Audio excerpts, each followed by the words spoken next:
Hi everybody, my name's Killfug, and welcome to today's lecture. Today's topic is proven methods. Proven methods is pretty much a data-driven decision-making system that I have created to help make your life better through analyzing your past and current actions, choices, and decisions, and taking a look at what works and what doesn't, why it does and why it doesn't, and then applying that to your future choices. That way you can live a better life. I already had, and I also went ahead and made a title card. You can see here the name KYO, dot in the middle of the O, FUG, and today we are going to be learning about proven methods, okay? Here's the title card. I hope you have some pen and pad ready to go, maybe a pencil if you're feeling into that today, whatever you need to do. Let's go ahead and get our first sheet here.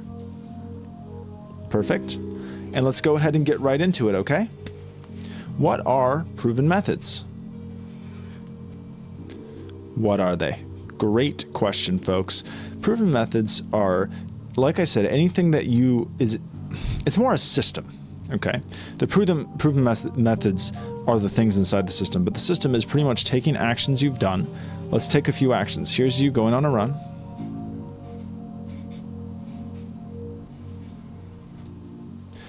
Here's you, let's say this is you sitting and watching YouTube for a long time on the computer. Okay? And you're on your stool. Okay, here's you on a run. Let's see, what else do you do? What else do you do? Okay, here's you. This is you standing on your hands, doing a handstand. Okay? This is a few examples of things you do. And what you pretty much do is you take these things,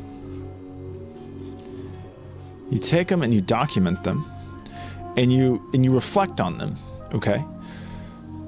The run. You make pretty much a little pros and cons list for each one. You're like, okay, feel good, but maybe like knee hurt or something. Knee hurts when you do it. Okay, and then maybe this one is just like it's bad, but no stress because you don't have to really think about anything. And maybe standing on your head is like epic. So these are just three examples of helping to analyze the process. But pretty much what you're gonna do is you're gonna look back at your life. Very simple. Is this thing either directly going to make me feel happy right now in a way that is sustainable? Because again, if you're like doing an opiate, for example, you'd feel very good in the moment, but it's not sustainable. Does this give me happiness now and won't frick me up later?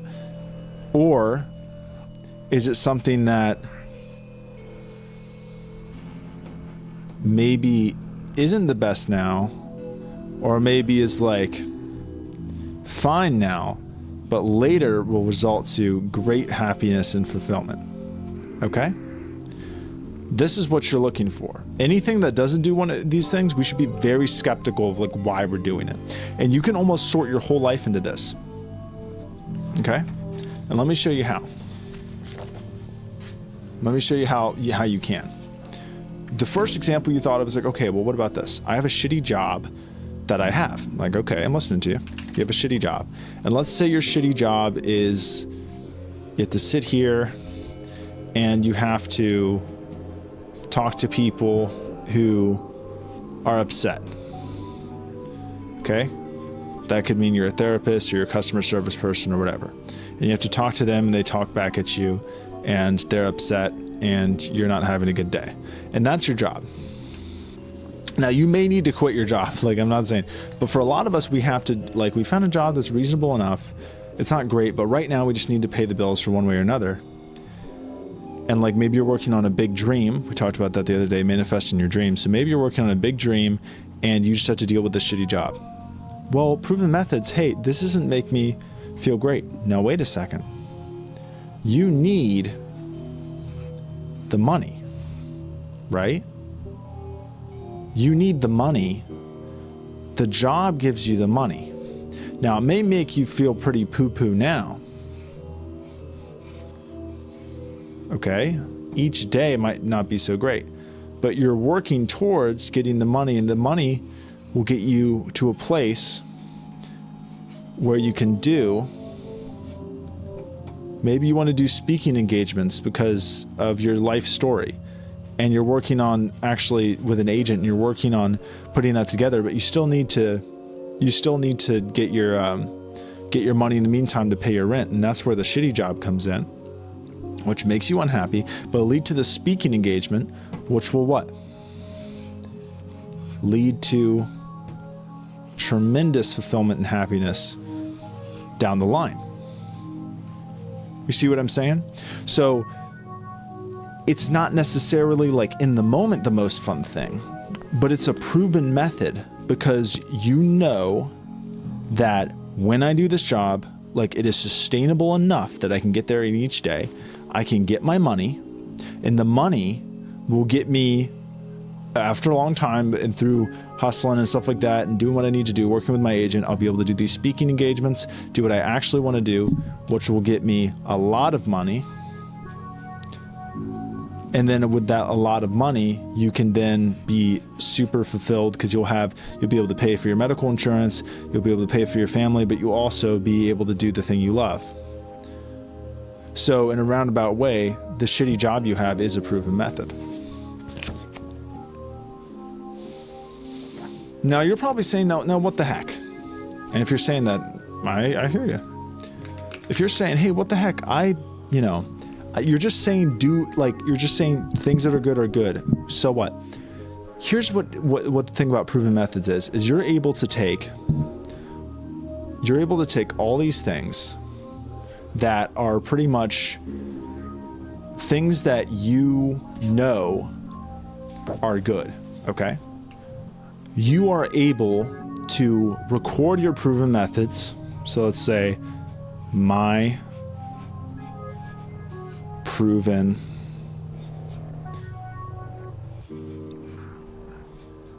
methods, okay? You're able to take them, and then you're able to say, like, cook food, read, walk, all the basic ones, right? You have things that you know are solid go-tos. And what happens is when you're sitting around,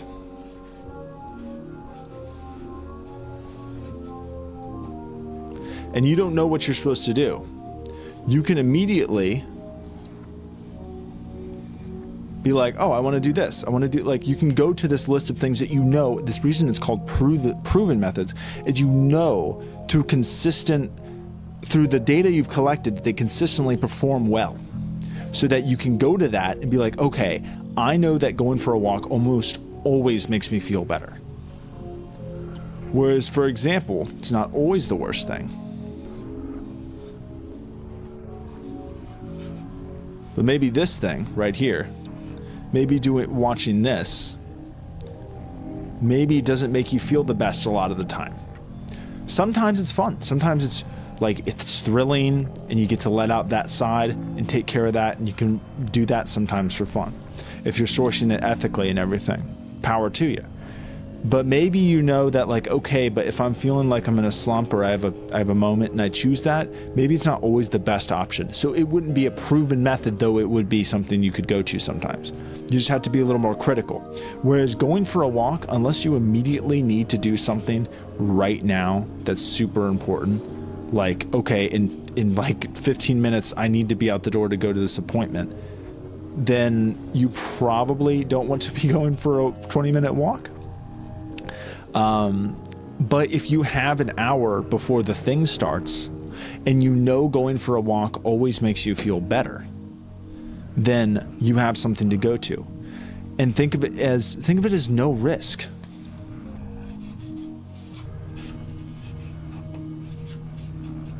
What do I mean by that? You know how everyone gets anxious about what they have to do? They get anxious and they're like, I don't know what to do. I don't know what choice to make. think of it this way. You're like, oh, well, I don't, oh, and also people get anxious about, oh, I don't know what to do. They get anxious about, I don't know how it's going to work out or if it's going to work. If you do proven methods, you're able to see, I know going for a walk almost always helps. Worst case usually is like neutral, but almost always makes me feel at least a little bit better. Then there's no worry, there's no gamble, it's guaranteed. Reading 10 pages, always worth it. And so you have, and those two don't have to apply to you directly, but you see, by gathering a list of these things, you're able to, when you're just sitting there, you're able to always go back and and you're also affirming to yourself, I am making choices. I've said these choices are good. I've proven they're good. And then each time you go back to them, then you're like, I know I'm making good choices because we've already established that. So you know it's the good thing to do. So you also get to give a little pat on your back. Hey, I'm taking care of myself.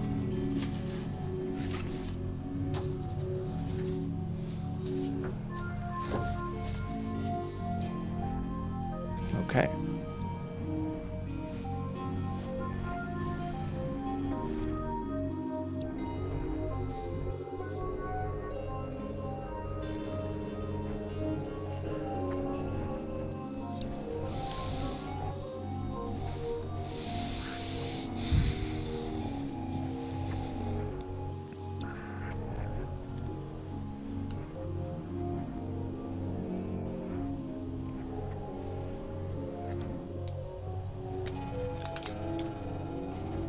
Now for me, I can demonstrate a proven method, okay?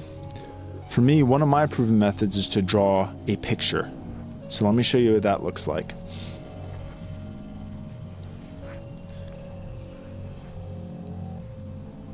When you're choosing proven methods, you kind of go through your habits, or maybe things you used to do or things you've done.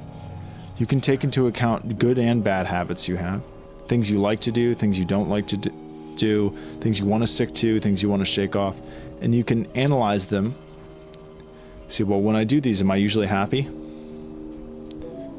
When do I do these things? When do I usually go to them?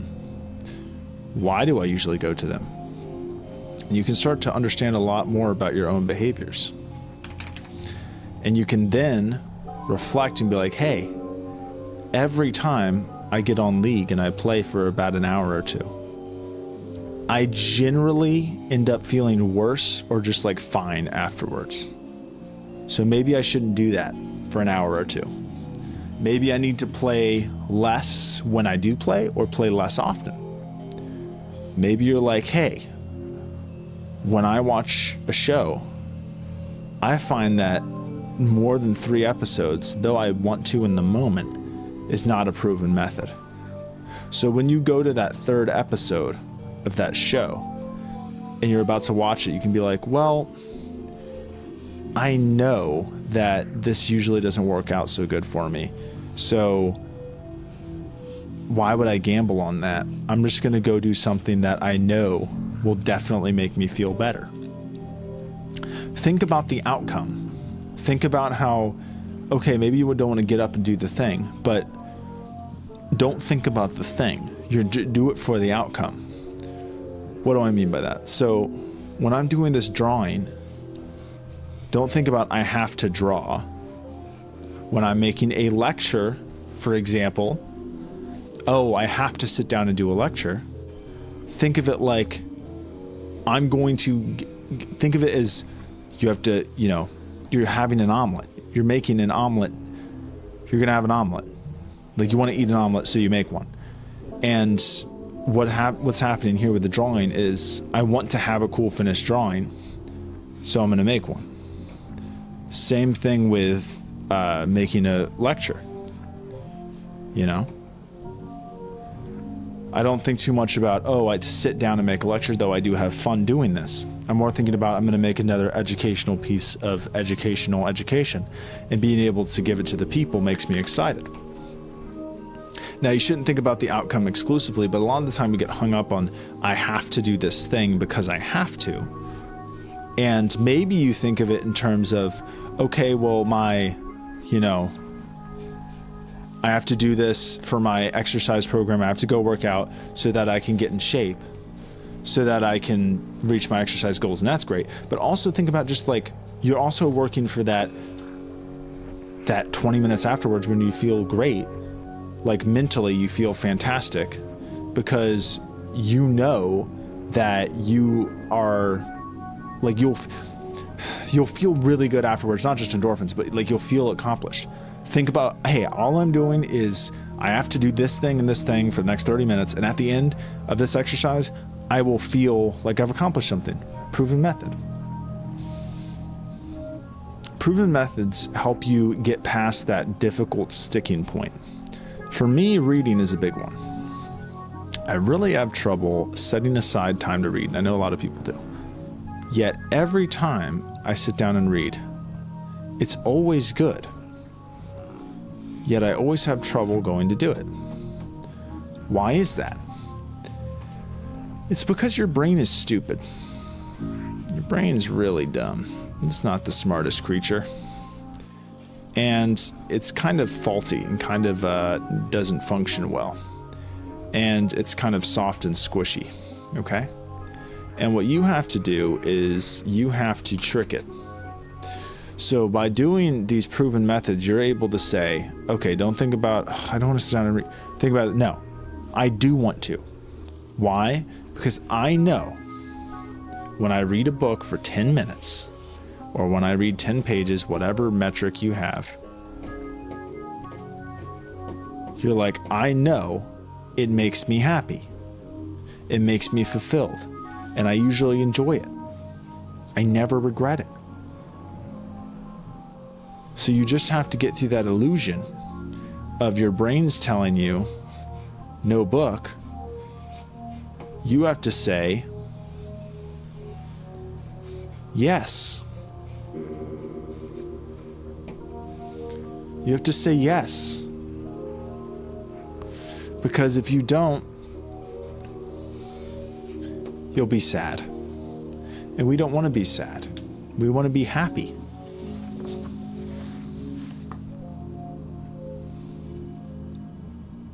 Sometimes it's hard to stick with it.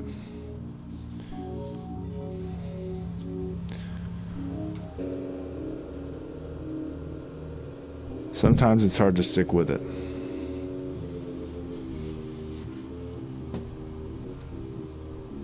Sometimes it's hard to stick with it. Sometimes your body's poisoned. Sometimes the self-help guru kills himself. Sometimes your diet coach binges in his car.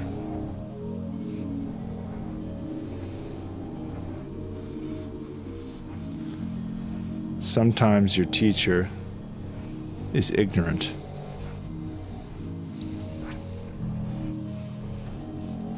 Sometimes the chef can't cook and the soldier can't kill.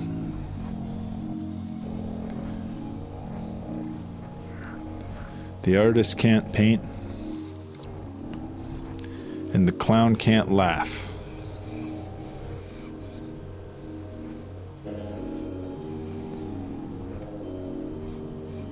Sometimes the builder can't make anything. And the fisherman hates his friends.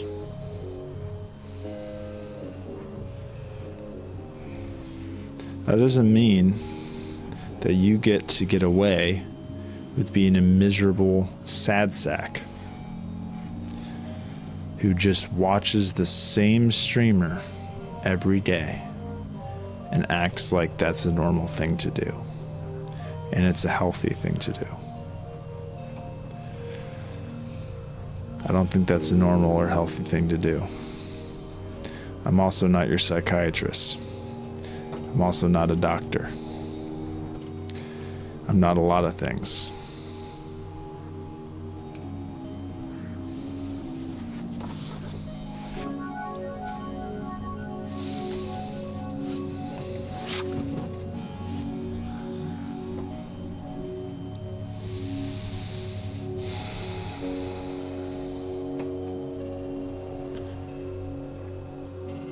I'm not somebody. I'm somewhere.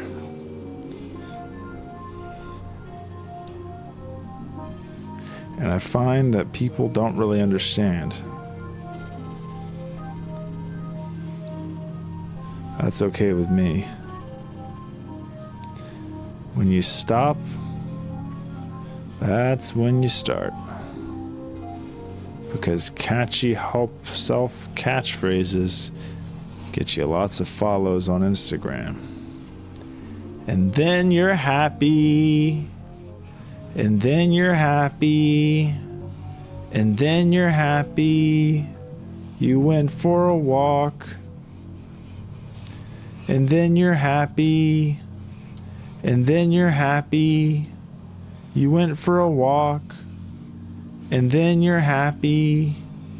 And then you're happy. You went for a walk. You went for a walk. And then you're happy. And then you're happy.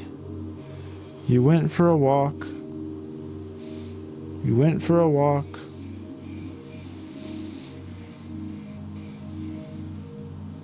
Some people find self-devotion to be disgusting.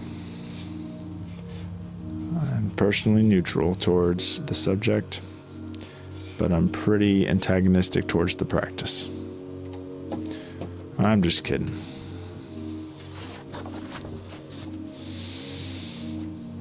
When you look in the mirror, do you hate what you see?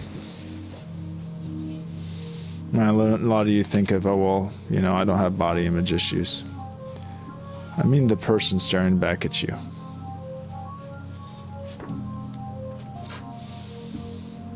I mean the character. Do you hate what you see?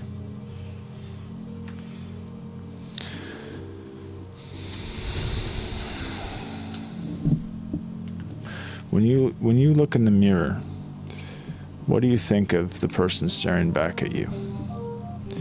Would you trust them? Would you love them? Would you give them everything? I'm not trying to trick you. I'm asking you to think about it. I'm not going to tell you my answer. I'm asking you. When you look in the mirror,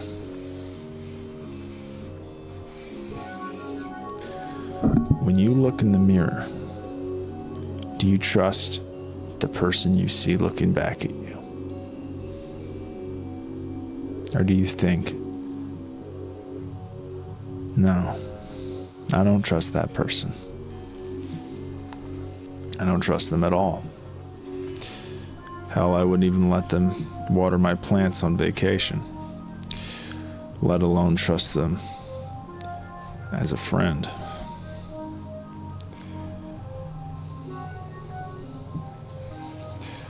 Why do you think that is? Did you come to that response quickly? Was it easy for you to get there? Is this something you've thought about for a while? Or did my prompting sort of bring it up? Do you doubt your assessment? You're like, no, I think I just have bad self-esteem. I actually should trust myself. Or do you think you really couldn't trust yourself? Do you think you're really that unreliable?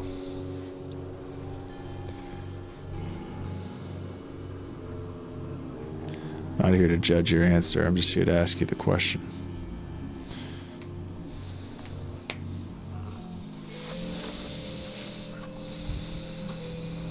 A lot of people like to judge. A lot of people like to self-deprecate. And a lot of people like to smoke cigarettes. I used to smoke cigarettes. I don't smoke cigarettes anymore, though. I take pride in that I quit smoking cigarettes. I take pride in the fact that I quit smoking cigarettes.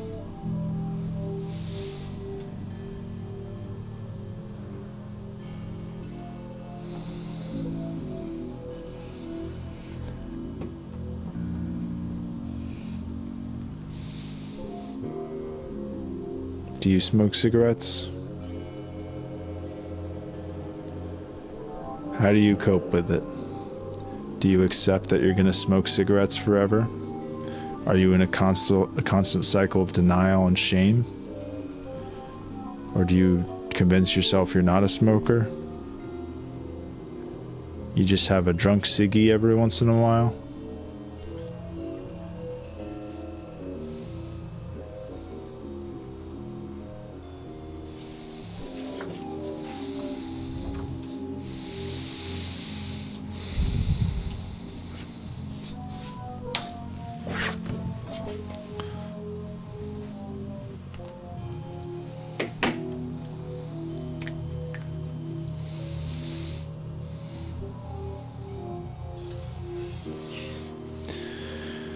People think it's easy.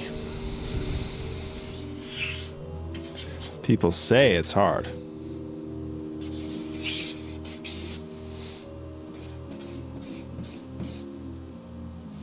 And if I don't talk enough,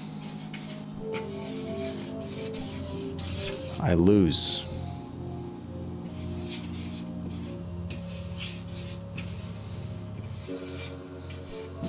I guess I lost.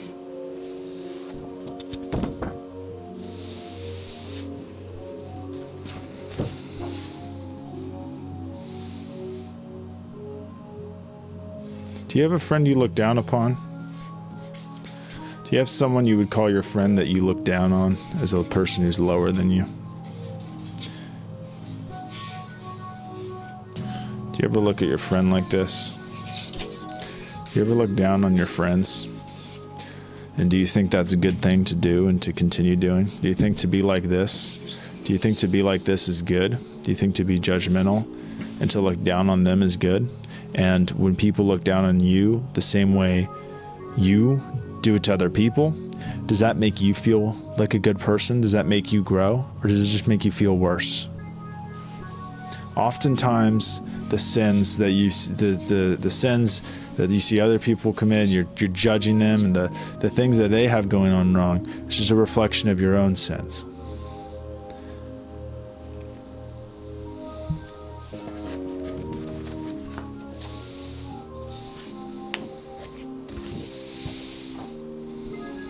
And I had a dream the other night that there were these pigs, these rotting pig corpses,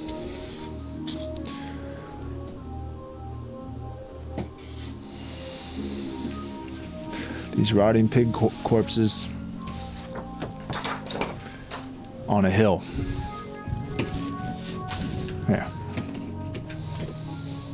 There we go. I had a dream that there were these rotting pig corpses on a hill. And the farther up I got on the hill, there were more rotting pigs. And the more rotting pigs, the worse the smell got. They seemed to sink into the grass, and the bloated corpses, they were spilling out of the sewer drains. There's more and more of these pig corpses. And at one point, they were piglets that were actually still half alive, covered in maggots as well, but half alive, spilling out of one of the drains. And the person walking with me kicked them into the sewer, or more like with the side. Their foot just kind of nudged them back in. And eventually we got to the top of the hill. And over at the end of the clearing, there was a wolf or a dog. And it was looking at us, and we both kind of said at the same time, it's like, that animal is probably rabid. It's probably infected, and it's probably rabid. And the animal had trotted over to us. The hound trotted over, and it lunged on me, and I caught its teeth with my hand, and I was holding its teeth, and I was holding its jaw, and its teeth were coming through my hand. I could see its foam, the white foam coming through its teeth, and its pink gums were shining and his white foam coming between his teeth, and it was snarling. My hand slipped and it sank its teeth into my neck, and then that's when I woke up.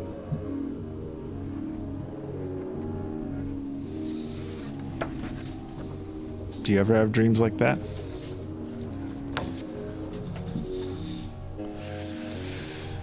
Well, I'd say that was a pretty successful, straightforward lecture. I hope you learned a lot today. Let's go ahead and restate the situation. My name is Kyofug. That's spelled Kyofug. You almost thought I forgot the dot in the middle of the O. And today has been proven methods. I hope you really had a good time learning about education and learning how to make your life more profitable. I find that videos that teach me how to be more happy make me a lot more happy. And if I watch enough videos like that, I think it's really going to solve all my problems.